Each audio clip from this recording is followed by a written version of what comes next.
Bonjour tout le monde, bienvenue à notre quatrième vidéo correspondant à cette quatrième semaine de confinement. Nous continuons sur notre chapitre numéro 6 d'histoire et nous commençons la séance 2, l'Angleterre au temps des Lumières. Comment les modèles britanniques ont-ils eu une influence sur les idées des philosophes des Lumières? L'évolution de la mentalité dans la société anglaise durant le XVIIe siècle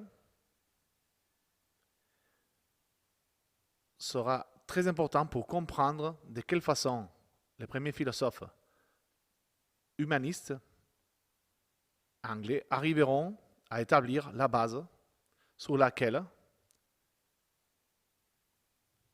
les philosophes de Lumière arriveront à étayer leurs pensées pré-révolutionnaires au XVIIIe siècle. À travers cette séance, nous allons étudier deux de ces personnalités les plus importantes. Du côté anglais, Locke, et du côté français, Voltaire.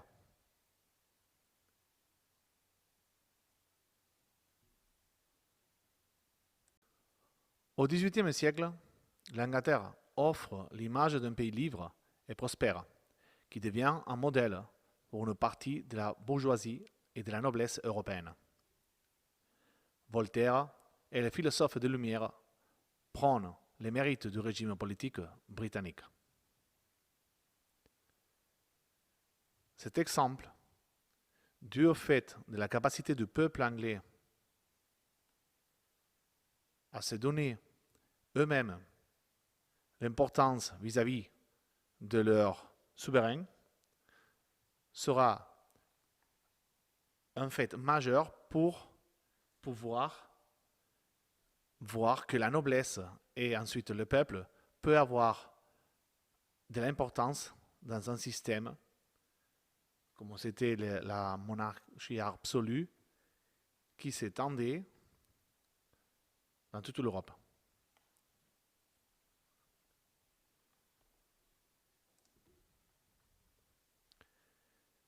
Notre premier point de cette deuxième séance, c'est la pensée anglaise. Quelles sont les particularités de cette pensée et de quelle façon Locke pourra résumer les avancées de cette pensée durant son époque.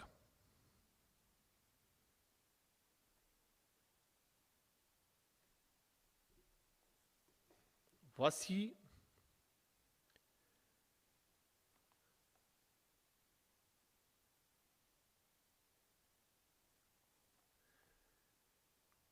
ce qu'on considère comme la publication des principes mathématiques de la philosophie naturelle par Isaac Newton en 1687, qui marque le début des Lumières britanniques. C'est la une de cet ouvrage. Les Lumières britanniques, dans ce moment, les penseurs vont être capables de redéfinir les rapports politiques et sociaux et vont remettre en question l'ordre politique autoritaire.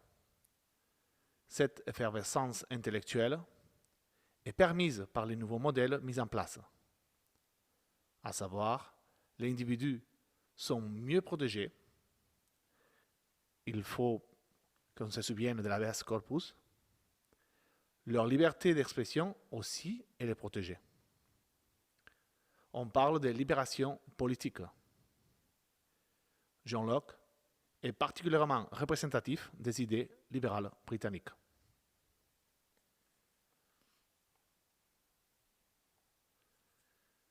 Premier auteur libéral, 1632-1704, John Locke tente d'élaborer un système de gouvernement dans lequel les droits de l'individu seraient préservés. En limitant les pouvoirs étatiques, les hommes sortiront d'un état de soumission propre aux puissances absolutistes. C'est par la création d'un droit auquel ils auront consenti que les hommes deviendront libres.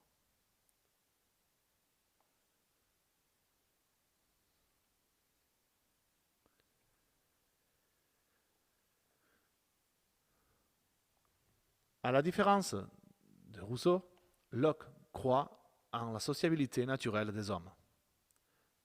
L'homme étant bien cet animal social, donc parlait déjà Aristote. Par sa nature même, l'homme est sociable. Les hommes sont dotés de raison et bénéficient d'une relative liberté.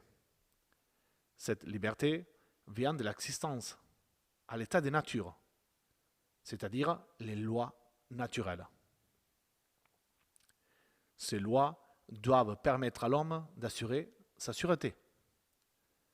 L'homme doit ainsi se conserver et conserver les autres.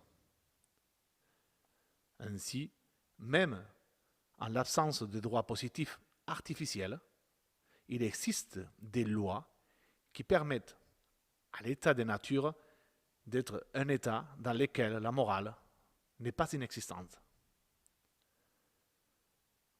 Pour Locke, comme vous voyez déjà, l'homme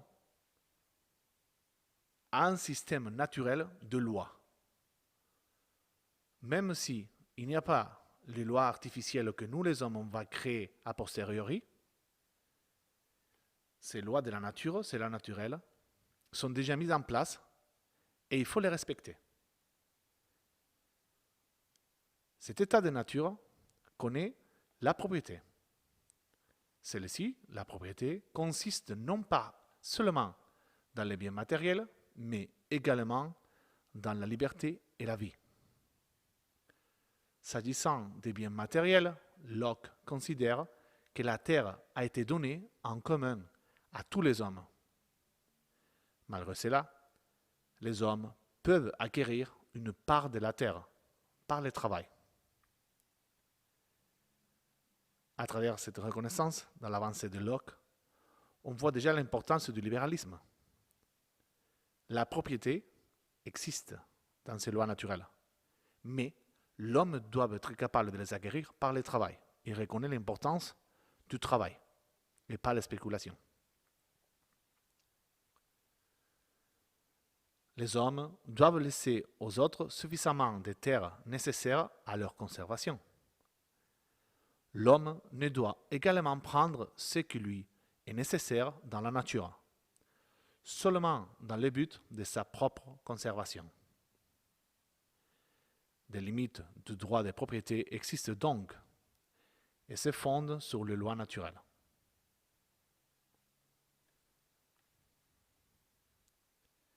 Cette première idée de Locke doit rester très claire. L'état de nature, la base fondamentale.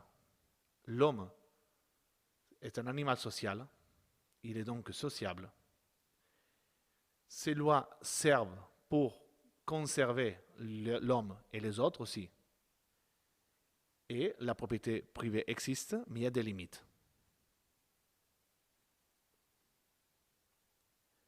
Dans cet état de nature, les hommes sont heureux et égaux. Pourquoi alors les hommes souhaitent-ils s'en sortir? Pourquoi la société que Locke est en train d'analyser dans sa pensée, c'est une société inégalitaire, où il y a quelques hommes, une minorité qui ont énormément de pouvoir? Tout simplement en raison de deux éléments qui troublent cet état de bien-être. L'arrivée de la monnaie et l'absence de juge.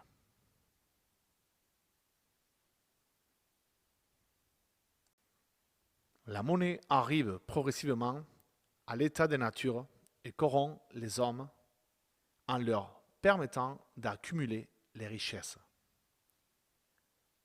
Alors que les biens par nature se perdent, la monnaie, elle, peut s'accumuler, ce qui permet d'accroître les biens de l'homme sans que cela soit nécessaire à sa conservation.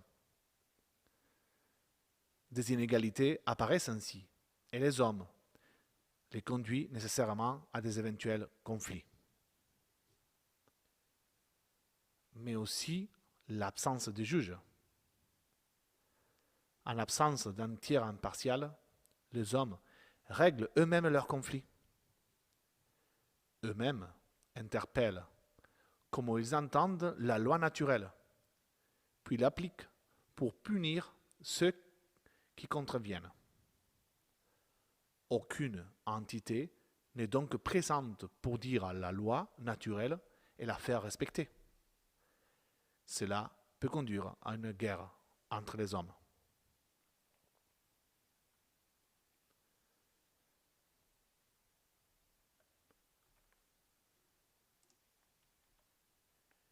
Ces deux éléments entraînent la nécessité pour l'homme de créer une société civile ou un état social,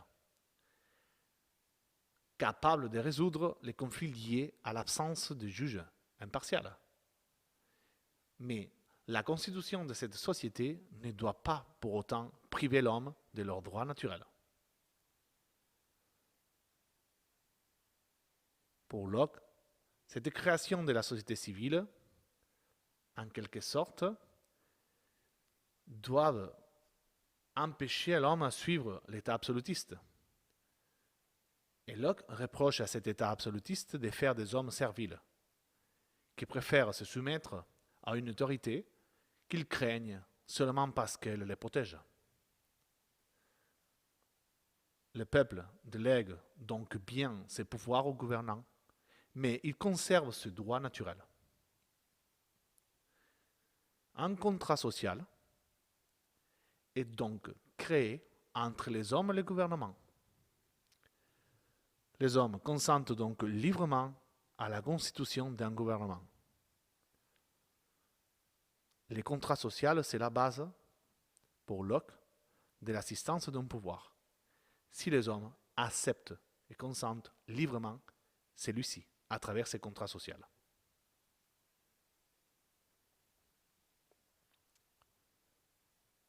Avant Montesquieu, Locke imagine une séparation des pouvoirs fondée sur trois fonctions. La fonction législative, la fonction fédérative et la fonction exécutrice. Mais le pouvoir n'est pas donné aux gouvernants de façon irréversible. Lorsque le pouvoir en place ne respecte plus les droits naturels de l'individu, la base, le début de sa pensée, ces derniers, les individus, peuvent en effet résister. Locke démontre dans la lettre sur la tolérance que la religion et avec elle les croyances personnelles doivent être tolérées. Mais une séparation entre l'Église et l'État doit alors exister. Il annonce les prémices du libéralisme politique, avec son idée de que la propriété étant donc un élément déjà acquis de l'état de nature, les hommes sont par nature propriétaires et donc relatifs à l'économie. Le peuple étant la source de tout pouvoir, l'absolutisme ne peut être toléré. Un gouvernement modéré sera le seul régime possible. Anti-absolutiste, Locke pense qu'aucun régime n'est jamais à l'abri d'une tyrannie. Ainsi, il est nécessaire d'imposer une résistance face au pouvoir. C'est le droit de résistance. Les hommes ne peuvent laisser donc non respecter leurs droits de conservation. Ils vont alors résister au gouvernement et en recréer à nouveau.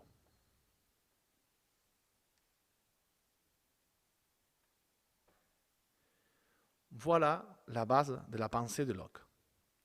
Cet état de nature primigène, le premier, comment il va être transformé après l'arrivée de la monnaie et l'absence de juges, et pourquoi la société civile, l'état social, grâce au contrat social, arrivera à créer des règles tout en respectant les lois naturelles pour que l'homme puisse être gouverné, mais avec des contraintes pour le pouvoir et avec un contrôle.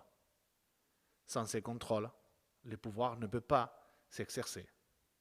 Le pouvoir absolu, donc, est à bannir. Maintenant que vous avez entendu, vous m'avez écouté, vous expliquer cette pensée de Locke politique, je vous laisse le temps de le réécouter et pouvoir prendre des notes pour créer vous-même je retiens, cet résumé, cette prise de notes de Locke et sa conception sur le pouvoir. C'est vous-même que vous devez le faire. Les idées principales de sa pensée. Allez-y. Nous allons travailler maintenant notre deuxième point de la séance numéro 2, Voltaire et les lettres philosophiques. Pour étayer ces points, nous allons lire et travailler le document 5 de la page 205 que vous pouvez trouver dans votre livre.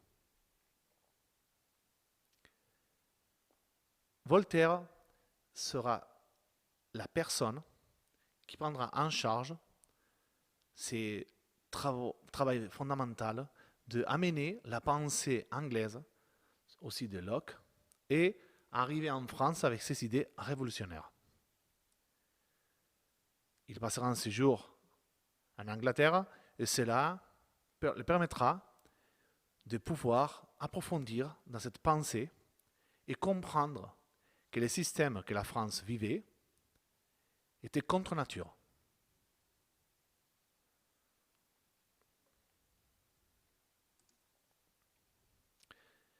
Si nous regardons cette frise chronologique, on voit un peu exactement pour nous situer par rapport à l'existence entre Locke et Voltaire. Vous voyez, 1685, cette révocation de l'édit de Nantes en France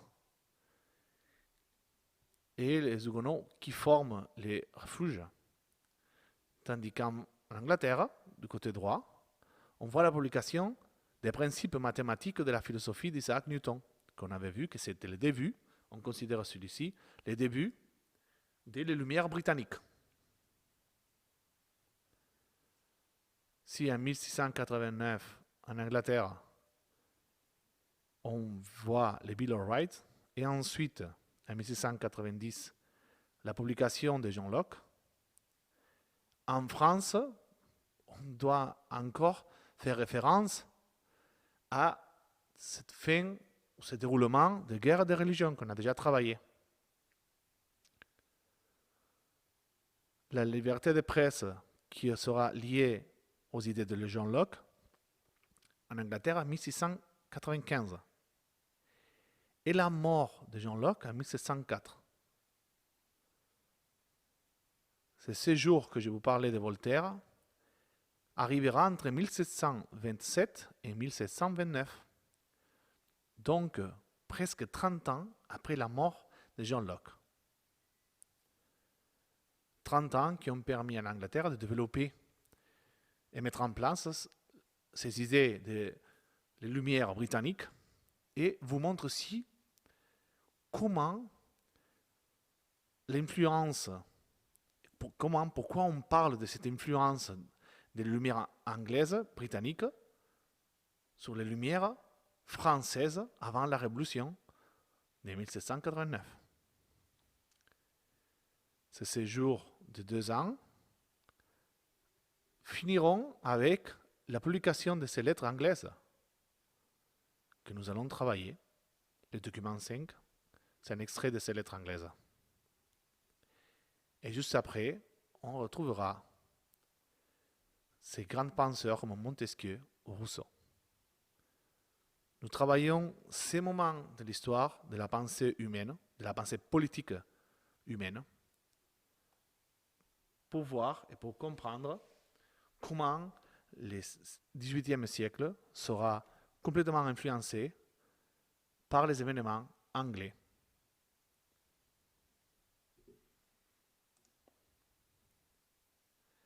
Voltaire séjourne en Angleterre à la fin des années 1720. Dans ses lettres anglaises, parues en 1734, il compare le modèle anglais au modèle français, pointe les abus de la monarchie absolue et souligne les bienfaits de la monarchie parlementaire.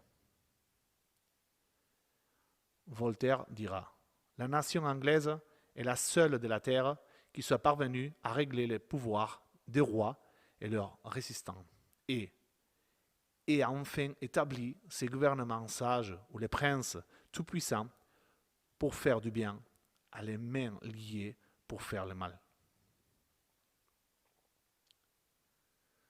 Surtout, Voltaire dénonce l'intolérance française. Il se réjouit de voir qu'en Angleterre, les autres religions, comme l'anglicanisme, sont bienvenues et vivent toutes assez bien ensemble. Pensez dans les guerres de religion qu'on est en train de vivre en France. Voltaire défend d'ailleurs Jean Calas dans les affaires Calas. Ce père protestant est injustement accusé d'avoir tué un de ses fils qui voulait se convertir au catholicisme. Torturé, étranglé et brûlé, il meurt dans des atroces souffrances. Voltaire publie son traité sur la tolérance en 1763, dans lequel il dénonce le fanatisme religieux.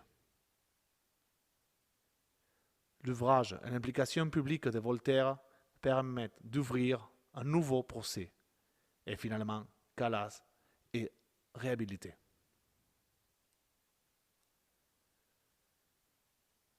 Voltaire n'est pas le seul philosophe influencé par le modèle anglais. Rousseau et Montesquieu font également les voyages en Angleterre pour nourrir leurs réflexions et remettre en cause le modèle français. Ils publient des ouvrages représentant des idées libérales anglaises.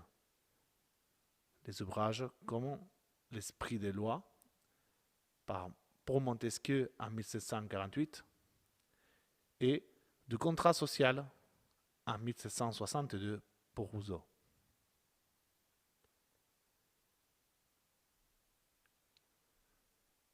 Voilà la une de ces lettres anglaises publiées par Voltaire en 1734.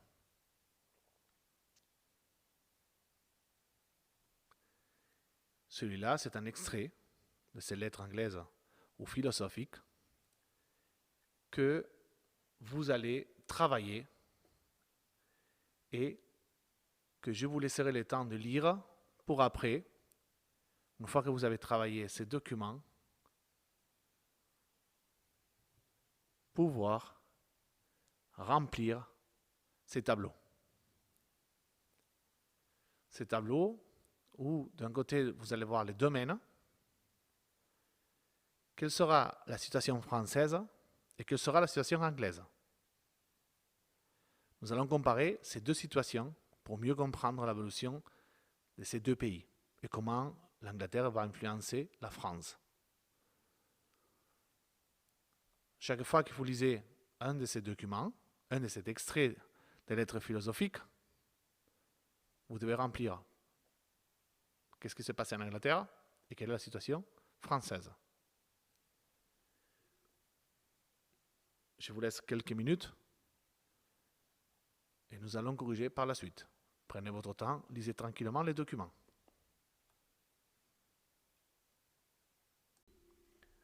Les lettres philosophiques ou lettres anglaises sont une œuvre de Voltaire publiée en 1734. Elles se composent de 25 lettres qui abordent des sujets assez variés. La religion, les sciences, les arts, la politique ou la philosophie. Cet ouvrage est destiné à un peuple plus ou moins cultivé, capable de lire mais nécessitant d'une certaine éducation poussée par la façon dont il est écrit. Il s'agit d'une suite de lettres et donc des destinataires. Il apparaît que ces lettres ne sont pas les lettres personnelles qui auraient été envoyées à certaines personnes en particulier, mais que ce sont des lettres ouvertes destinées à être lues par un plus grand nombre grâce à leur parution sous forme d'un livre.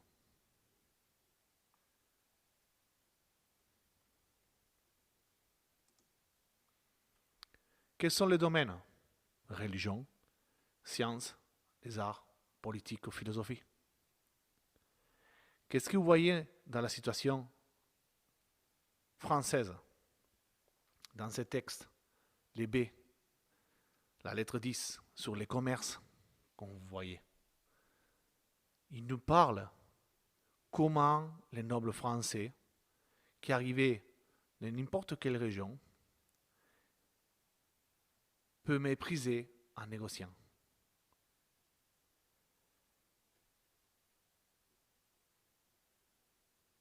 Dans ces textes, qu'on peut parler de ces domaines aux gens des lettres, ces domaines de la science, nous voyons l'exemple de Newton qui va être érigé et montré au peuple comme une grande personne par la capacité qu'il a eue de réfléchir, de penser, et pas seulement par un titre.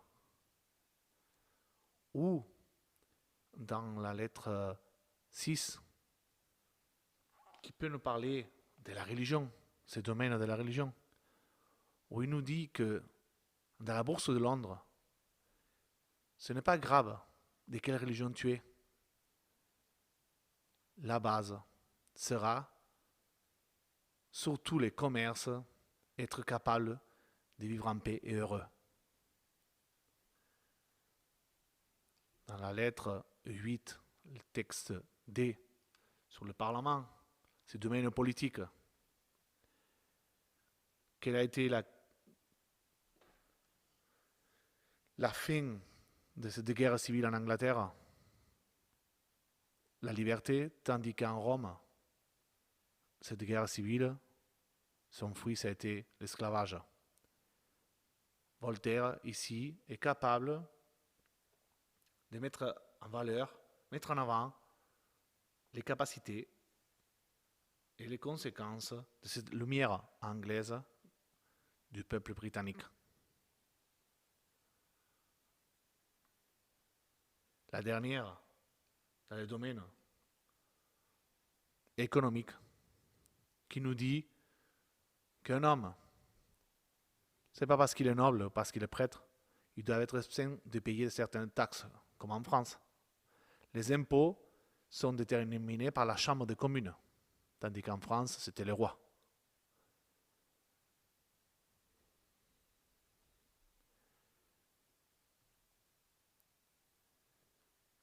Quelles seront les conséquences de ces lettres anglaises?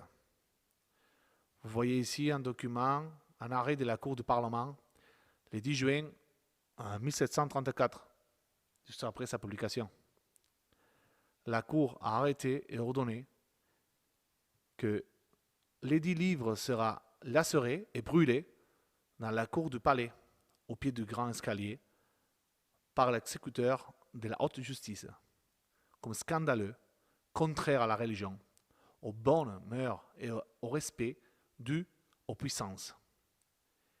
Fait très exprès inhibition et défense à tout libraire, imprimeur, colporteur et à tous autres d'imprimer, vendre, déliter ou autrement distribuer en quelque manière que ce puisse être sous peine de punition corporelle. Les lettres philosophiques ou lettres anglaises seront interdites en France. Mais Voltaire avait fait déjà son travail avec la publication. Il avait déjà semé et il avait déjà comparé deux systèmes, deux puissances qui aujourd'hui vont être mesurées l'une après l'autre et ils vont tirer des conclusions. Le peuple arrivera à tirer une conclusion.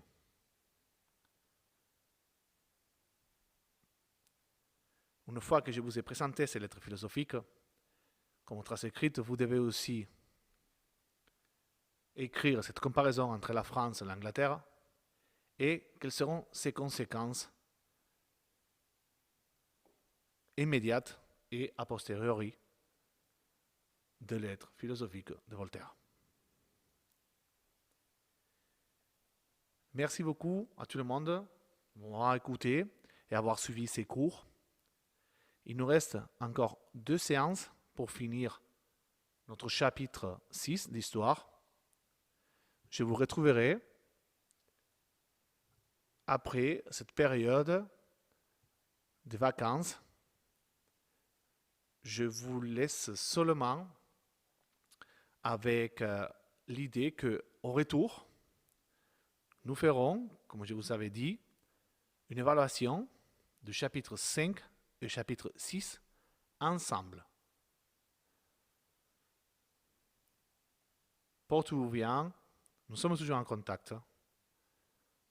On se voit dans la prochaine vidéo. Au revoir.